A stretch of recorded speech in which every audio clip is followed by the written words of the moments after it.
का कूड़ा वहाँ ला के डाल रहे हैं। आप 5 साल रहे, अरबों रुपए का आप पे बजट आया, क्या आप पे जगह नहीं मिल पाई कि आप इन लोगों को अच्छा जीवन दे सकें? उस कूड़े से इतनी असुविधाएं हो रही हैं लोगों को, बीमारियां फैल रही हैं। क्या आपका ध्यान नहीं गया कि 5 साल तक आपने क्या करा? आपका सब कुछ रहा, भाई शासन में बीजेपी है, क्षेत्रीय स्तर पे बीजेपी है, सब कुछ आपका है। तो मेरे वार्ड में सबसे बड़ी जो समस्या है वो संघर्ष करना है भाई। संघर्ष करेंगे, जब सभासद अच्छा मिल जाएगा तो सारे लोग मिलके इनके साथ मिलके इस कूड़े को हटवाएंगे।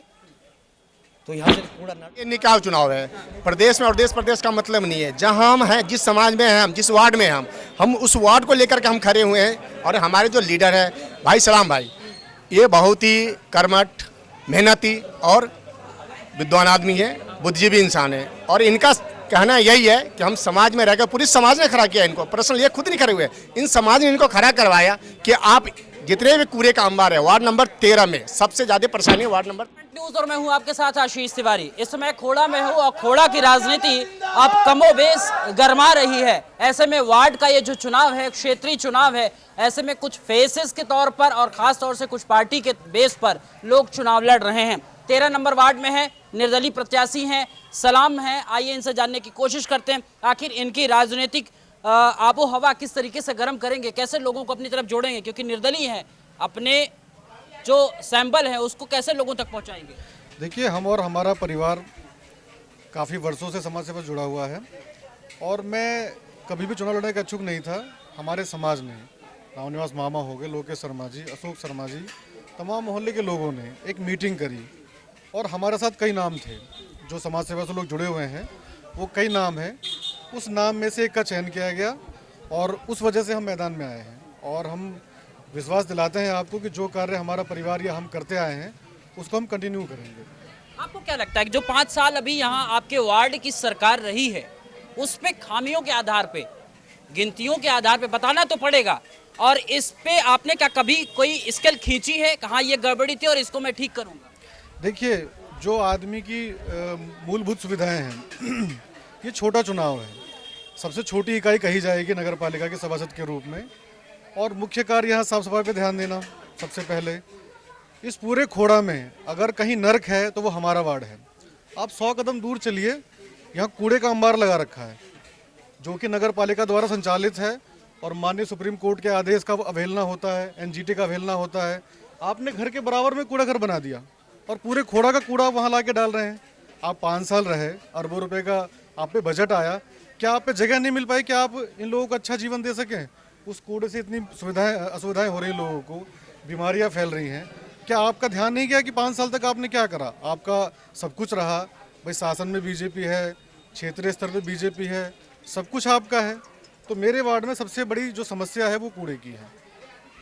आपको क्या लगता है कि कूड़ा एक सभासद के आने से हट जाएगा, साफ सुथरा हो जाएगा? नहीं, संघर्ष करना है भाई। संघर्ष करेंगे, जब सभासद अच्छा मिल जाएगा तो सारे लोग मिलके इनके साथ मिलके इस कूड़े को हटवाएंगे। तो यहाँ से कूड़ा ना डले।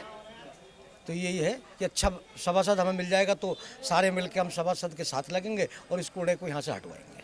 और क्या लगता है कि आपको क्या हिसाब लगता है कि जो इंडिपेंडेंट हैं वो कैसे अपने आप को मैनेज कर पाएंगे?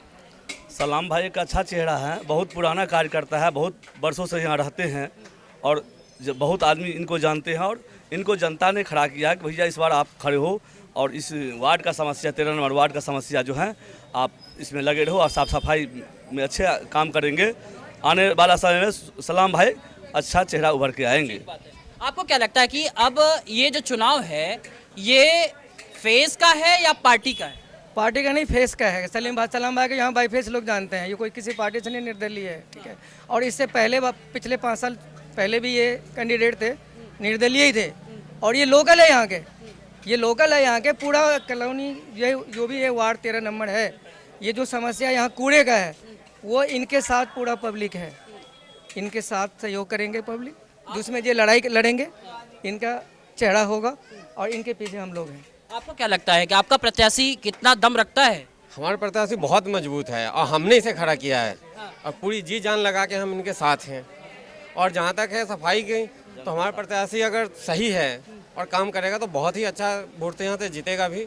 और आगे हमें पूरी उम्मीद है, उम्मीद नहीं पूरा विश्वास है कि मेरा जो प्रत्याशी है वो 2/3 बहुमत से जीतेगा। आपको क्या लगता है कि बीजेपी तो कहती है कि हम निकाय में हैं, हम निकाय में रहेंगे, प्रदेश में रहेंगे और केंद्र में रहेंगे तो विकास तेजी से होगा। देखिए, ये निकाय चुनाव है। प्रदेश में और देश प्रदेश का मतलब नहीं है। जहां हम हैं, जिस समाज में हैं हम, जिस वार्ड में हैं हम उस वार्ड को लेकर के हम खड़े हुए हैं। और हमारे जो लीडर है भाई सलाम भाई, ये बहुत ही कर्मठ, मेहनती और विद्वान आदमी है, बुद्धिजीवी इंसान है। और इनका कहना यही है कि हम समाज में रहकर, पूरी समाज ने खड़ा किया इनको, पर्सनल ये खुद नहीं खड़े हुए, इन समाज ने इनको खड़ा करवाया कि आप जितने भी कूड़े का अंबार है वार्ड नंबर 13 में, सबसे ज़्यादा परेशानी है वार्ड नंबर 13 में। कूड़े का जो अंबार लगा हुआ है, इससे पूरा खोरा ही परेशान है, केवल वार्ड नंबर 13 नहीं, पूरा ही। तो मेरा कहना है और हमारे पूरे समाज का कहना है कि सब मिलकर सलाम भाई का सहयोग करेंगे और इनके साथ कंधे से कंधे मिला के चलेंगे और इस कूड़े के अंबार को हटवाने की कोशिश करेंगे। इसलिए हमें ऐसे उम्मीदवार चाहिए जो हमारे साथ 4 कदम चल सके और हमारा सुन सके और हम उनका सुन सके, और ताकि ये बात हमारा ऊपर तक जाए। बस हम ऊपर कहाँ जाएगी? ऊपर तो वही फिर जाएगी ना। नहीं, ऊपर देखिए, ये नगर पालिका जो हम नगर पालिका, जिस नगर में नगर पालिका, क्योंकि ये कूड़े के अंबार जो लगाने वाले, जो हमारी जो केंद्र में सरकार बैठी, जो हमारे राज्य में सरकार बैठे, ये उनके सह पे चल रहा है। तो हम नगर पालिका में जाएंगे, जो हम जिस नगर पालिका के अंदर में, उस नगर पालिका पास जाएंगे हम, और उस नगर पालिका से सब कुछ करके इनके साथ। तो अगर जनता हल्ला नहीं बोलेगी तो इसको कोई नहीं सुन सकता। इसलिए मेरा कहना है कि जहाँ हम हैं, हम जितने भी जनता है सब मिलकर इस पर हल्ला बोलेंगे और इस कूड़े के अंबार को हटवाएंगे। ठीक है, आपके ही प्रत्याशी को 13 नंबर वार्ड की जनता क्यों वोट देगी? कुछ खासियत तो होनी चाहिए।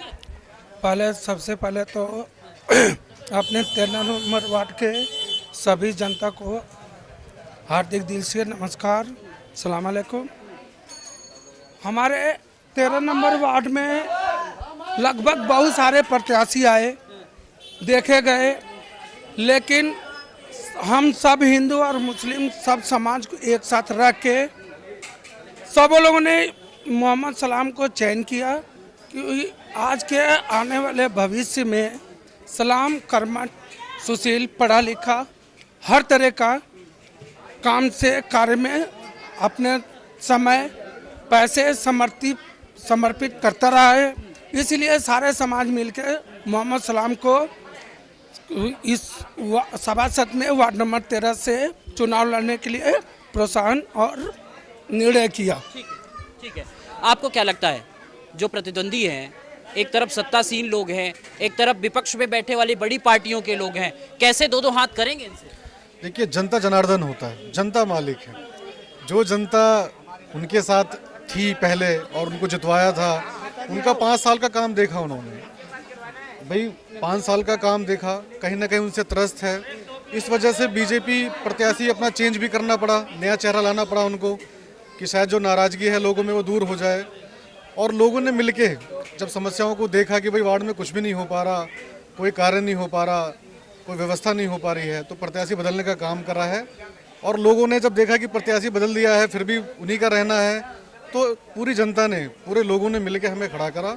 और हम पूरा प्रयास करेंगे कि हम उनके उम्मीदों पे खड़ा हों। इसके अलावा मेरी जो प्राथमिकता है, मैं आपको बता दूं कि सबसे पहले स्वास्थ्य है। यहाँ एक डिस्पेंसरी की व्यवस्था की जाएगी नगर पालिका के माध्यम से। जैसे अभी आपने कहा कि भाई कैसे करोगे, आप मुझे अधिकार दोगे अपने हक को लड़ने के लिए, मैं निगम में रखूंगा, इस बात को मजबूती से रखूंगा। तो निगम में तो वो सत्ता में थे ही ना एक तरीके से, उन्होंने क्यों नहीं किया? कहाँ कमी रह गई? वो उन्होंने नहीं रखा ना उन्होंने पूरा किया। इसी वजह से मौजूदा बीजेपी के 28 पार्षदों के टिकट काटने पड़े। यदि वो काम करते तो उनके टिकट रिपीट होते, उनको वापस मौका दिया जाता। कहीं ना कहीं बीजेपी ने ये देखा कि भाई हमारे प्रत्याशियों ने काम करा नहीं है, अवैध उगाही करी है, अच्छे बुरे कार्य करे हैं जो नहीं किए जा सकते हैं, जनता के हित का कार्य नहीं करा, इसलिए टिकट काटना पड़ा कि शायद पब्लिक दोबारा मूर्ख बन जाए। लेकिन पब्लिक ने इस बार इरादा कर लिया है, वार्ड नंबर 13 में जनता का बेटा मोहम्मद सलाम, उम्मीद है कि जनता हमें जितवाएगी और प्रयास करेंगे हम अच्छा कार्य करेंगे। आपको क्या लगता है कि आपके ही तो प्रत्याशी सलाम इसके पहले भी तो लड़ रहे थे? पहले लड़ रहे थे, पहली नगर पालिका थी, समाजवादी सरकार ने इसको नगर पालिका बनाया। इसके बहुत हम लोग प्रयास किए हर तरफ से, तभी नगर पालिका बनाई थी। एक ग्राम प्रधान, 4 जिला पंचायत थी, इस खोड़ा में सबसे बड़े जो है ग्राम सभा यही थी। तो इसे हम लोग नगर पालिका में बनवा करके पीछे थाना, बिजली घर बनाई गई और यहाँ हॉस्पिटल की जगह बनाई गई थी। और यहाँ जो है कि बालिका इंटर कॉलेज की जगह मिली थी, लेकिन आज तक कुछ नहीं हुआ, कूड़ा मिला हम लोगों को। इसलिए अब की मन बना लिए हैं कि अब की हमें जो है कि निर्दलीय हो चाहे जैसे जो काम करेगा उसको जिताना है मुझे। ठीक है, कुल मिलाकर अब देखना ये होगा कि 11 तारीख को जब मतदान होगा और 13 तारीख को जब परिणाम आएगा तो जनता किसके पक्ष में अपना मत देती है और किसको विजयश्री देती है, ये तो आने वाला वक्त बताएगा। कैमरा सहयोगी सोमनाथ सिंह के साथ Ashish Tiwari, the front news, Khoda, Ghaziabad.